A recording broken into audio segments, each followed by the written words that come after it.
പിന്നെ എന്തൊക്കെയുണ്ട്? എല്ലാവർക്കും സുഖല്ലേ? നമ്മൾ വീട്ടിൽ തന്നെ തയ്യാറാക്കുന്ന ഒരു സീക്രട്ട് ഹെയർ ഓയിൽ ആയിട്ട് ഉണ്ടാക്കാൻ പോകുന്നത് നമ്മളെ വീട്ടിൽ സ്ഥിരമായിട്ട് യൂസ് ചെയ്യുന്ന ഹെയർ ഓയിലാണ്. ഇത് യൂസ് ചെയ്യുമ്പോൾ കൂടുതലായിട്ട് യൂസ് ചെയ്യുമ്പോൾ കിട്ടിയ മാറ്റം എന്ന് വെച്ചാൽ നമ്മുടെ മുടി കൊഴിച്ചിൽ മാറി മുടി വളരാനും മുടിക്ക് നല്ല കറുപ്പ് നൽകാനും താരൻ ഒരു പരിധി വരെ ഇല്ലാതാക്കാനും ഈ ഹെയർ ഓയിൽ യൂസ് ചെയ്തിട്ട് പറ്റിയിട്ടുണ്ട് കേട്ടോ. ഇതിന് മെയിൻ ആയിട്ട് യൂസ് ചെയ്യുന്ന ഇൻഗ്രീഡിയൻസ് ഒക്കെ പറഞ്ഞുതരാവേ. കാരണം നമ്മൾ വീട്ടിലുള്ള പച്ചമരുന്നുകളും ഇലകളും ഒക്കെ ആണ് കേട്ടോ ഇതിന് യൂസ് ചെയ്തേക്കുന്നത്. ആദ്യം എല്ലാ പച്ചില മരുന്നുകളും വൃത്തിയാക്കി കഴുകിയെടുക്കണം കേട്ടോ. നമ്മളിവിടെ യൂസ് ചെയ്യുന്നതെന്ന് വെച്ചാൽ കഞ്ഞുണ്ണി, അതേപോലെ ഇത് മൈലാഞ്ചി ഇല ഉണക്കിയതാണ്. അതേപോലെ കഞ്ഞുണ്ണി നന്നായിട്ട് അതിന്റെ വേരും തണ്ടും ഇല എല്ലാം എടുത്തിട്ടുണ്ട്, കഴുകി വൃത്തിയാക്കി വെച്ചിട്ടുണ്ട്.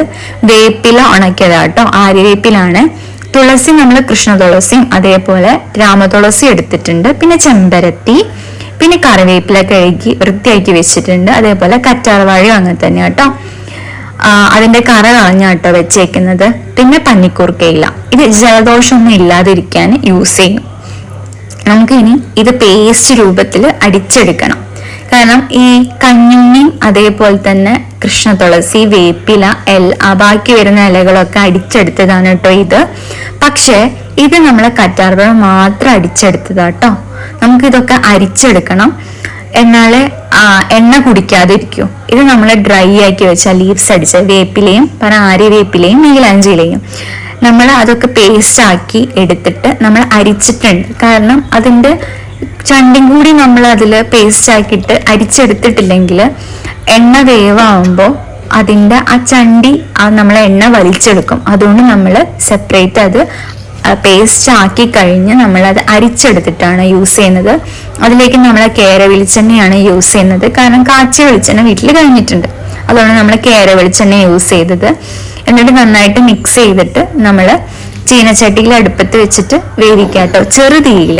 ആദ്യം അത്യാവശ്യം തീ ഉണ്ടായിക്കോട്ടെ, പക്ഷെ ഭയങ്കര തീയിൽ നമ്മൾ എണ്ണ വേവിക്കേണ്ട. അത്യാവശ്യം നല്ലൊരു മീഡിയം തീയിൽ എണ്ണ നന്നായിട്ട് കാച്ചുക. മെല്ലെ മെല്ലെ അത് പാകമായി വരുള്ളൂ കേട്ടോ.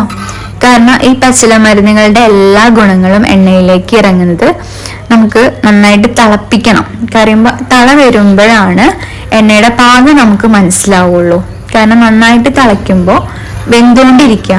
ഈ നന്നായിട്ട് തിളച്ചത് പെട്ടെന്ന് അങ്ങ് നിൽക്കൂലേ, അപ്പൊ എണ്ണ പാകമായിട്ടുണ്ടാകുന്ന അർത്ഥം. ചിലവർ അതിൽ അരിമണി ഇട്ട് നോക്കും, അതേപോലെ കുരുമുളക് പൊടിയൊക്കെ ഇട്ട് നോക്കാറുണ്ട് എണ്ണയുടെ പാകം അറിയാൻ. എണ്ണ പകുതി ഒന്ന് പാകമായി വരുമ്പോൾ ഞാൻ ആ പൊടിച്ച പൊടികൾ, കാരണം മൈലാഞ്ചിയില പൊടിച്ചതും അതുപോലെ വേപ്പില പൊടിച്ചതും കൂടിയാണ് ഞാൻ അതിലേക്ക് ഇട്ടത്. നമ്മുടെ എണ്ണ പാകമായിട്ട് വന്നിട്ടുണ്ടെങ്കിൽ നമുക്ക് അടുപ്പത്ത് നിന്ന് ഇറക്കി വെച്ച് ഇനി അരിച്ചെടുക്കാം.